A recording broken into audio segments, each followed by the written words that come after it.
మరి మేము ఆ రోజు చెప్పాం కదా, ఇప్పుడు ఎవరు కూడా రాజీనామాలు చేయకండి, వీధి మీద పడకండి. జగన్మోహన్ రెడ్డి గారు 5 సంవత్సరాలు మీకు 5,000 రూపాయలు ఇచ్చి ఉపయోగించుకుని మీ జీవితాలు స్థిరపెట్టవలసిన వ్యక్తి రాజీనామాలు చేసి రోడ్డును పడేయమంటున్నారు.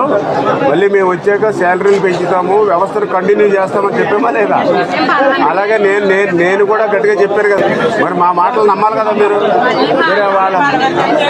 వాళ్ళు బలవంతం చేస్తే, వాడు బెదిరించి చేస్తే మీరు కూడా మాకు కంప్లైంట్ ఇవ్వాలి కదా. నేను కూడా చెప్పాను ఆ రోజు, ఎవరినైనా బెదిరిస్తే కంప్లైంట్ ఇవ్వండి అని చెప్పాను. మీరు ఎవరు ఇవ్వలేదు. మరి ఏం చేయాలి చూద్దాం. ఇంటింటికి వెళ్ళి వాలంటీర్ గడిపించి నేను చెప్పాను.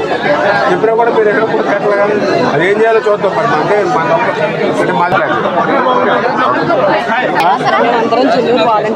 ఇల్లూరా మీరా? ఏదమ్మా ఏంటండి, ఏమైంది? మీరు రిజైన్ చేసిన వాళ్ళు మీరంతా మరి చేయకూడదు కదమ్మా. చాలా బలవంతం చేశారు. అదే ఎంత బలవంతం చేసినా ఇప్పుడు మీ వరకు ఎవరు బలవంతంగా ఎందుకు చేస్తారు? మీరు మిగిలిన వాళ్ళందరూ ఎందుకు చేయలేదు? మీరు ఎందుకు చేశారు? ఎలా కదమ్మా, ఇప్పుడు నాకు పాలకొల్లు నియోజకవర్గంలో 1600 మంది వాలంటీర్స్ ఉన్నారు. అందులో చేసిన నాకు తెలిసిందే 150-200 మంది చేశారు. మరి మిగిలిన వాళ్ళు చేయలేదు. మరి మీరు ఎందుకు చేశారంటే ప్రతి ఇంటికాడ కూడా వాలంటీర్ కనిపించడం వల్ల చెప్పండి. నేను మెసేజ్ ఇచ్చాం.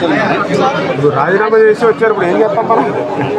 ఇక ఆ రోజు మనం చెప్పాం కదా చాలా క్లియర్గా, ఇంటి దగ్గర దండం పెట్టి మరీ చెప్పారు, చెల్లెమ్మ మీరు రాజీనామా చేయకండి, రోడ్డు మీద పడకండి, రేపు పొద్దున మన ప్రభుత్వం వచ్చాక వాలంటీర్కి శాలరీలు కూడా పెంచుతాము, రేపు మళ్ళీ ఆ 10,000 రూపాయలు అందుకుని మా ఇంటికి వచ్చి అన్నయ్య మీ ప్రభుత్వం నాకు 10,000 వచ్చింది సంతోషంగా ఓ స్వీట్ ప్యాకెట్ పట్టుకుని రావాలి మీరు అని నేను అంత క్లియర్గా అర్థమయ్యే విధంగా చెప్పాను ప్రతి ఇంటి దగ్గర. చూసారు కదా నా వాయిస్ కూడా విన్నారు కదా.